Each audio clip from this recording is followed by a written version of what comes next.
Hey, so your Dodge or Chrysler won't start after an ECU or key swap. You're turning the key and maybe the dash lights up, but the engine won't crank or just dies immediately?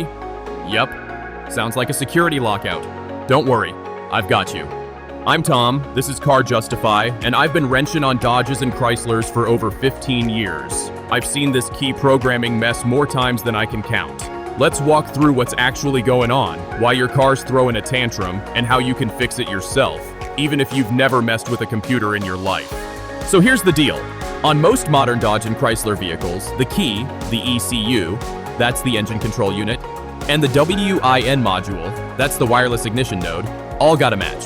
If any one of those gets swapped, like you grab an ECU from a junkyard, or a locksmith gives you a new key, the car basically goes, nope, I don't trust this, and refuses to start. Classic anti-theft behavior. Now here's the part that trips people up. You can't just plug in a new key or ECU and go.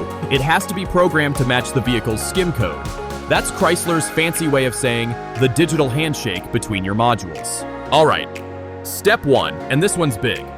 Always start with the VIN-matched ECU if you can. If you're swapping the ECU from another car, it's gotta be flashed with your vehicle's exact VIN.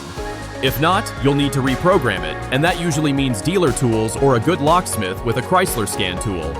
I've had buddies try to cheap out here and end up spending more fixing the no-start issue later. Step 2. If you replace the key or WIN module, make sure the new key is programmed to the car. You can't just stick in a blank and hope for the best. You'll need access to the SCAN tool, or a dealer-level programmer, to sync that new key to the ECU. Some folks try to use cheap key programmers off Amazon. And yeah, maybe they work for older models like early 2000s but newer Chryslers. Nah, you need the good stuff. Now here's a little trick a lot of people don't know. If you've got access to a working key, even one, you can often program a second one yourself using the ignition sequence. Check your owner's manual. Some models let you add keys if you've already got two working ones. If you only have one, you're gonna need a tool or a trip to a locksmith. This happened to my buddy Dan. He bought a used 2012 Dodge Journey, swapped the ECU, and boom, car wouldn't start. He thought it was bad wiring, changed the starter, even swapped the battery. Nope, just needed to reprogram the ECU to match the key and the WIN 30-minute job once we got the right scanner. All right. Now if your car's giving you a red flashing key icon on the dash, that's your SCIM system yelling at you. That light means, hey, I don't recognize this key. In that case, no amount of jumper cables or prayer is gonna get it running. You've gotta sync the modules. This is where having an OBD scanner that can read the SCIM status comes in super handy. I like the Autel MX series, not sponsored or anything, just good stuff that won't break the bank. Here's one more sneaky cause, battery voltage.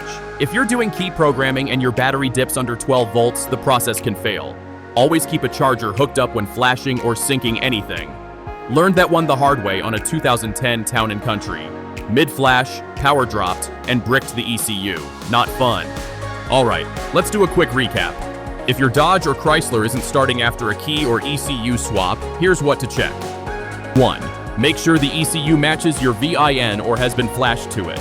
2. Check that your key is programmed to the car using a proper scan tool. 3. Verify the WIN module is working and matches the other components. 4. Look for that red key light. If it's flashing, you've got a SCIM mismatch. And 5. Always keep your battery voltage up when doing any of this. Don't let that trip you up. That's it. Sounds complicated, but once you understand the system, it's actually not too bad. Just takes the right tools and a little patience. You don't need to be a pro mechanic to pull this off. If this video helped you out, do me a favor. Give it a thumbs up and hit that subscribe button. I've got a bunch more DIY Dodge tips coming, including how to clone ECUs and reset limp mode. And hey, drop your questions in the comments. I read them all. Catch ya in the next one. Stay safe, wrench smart, and don't let the computers win.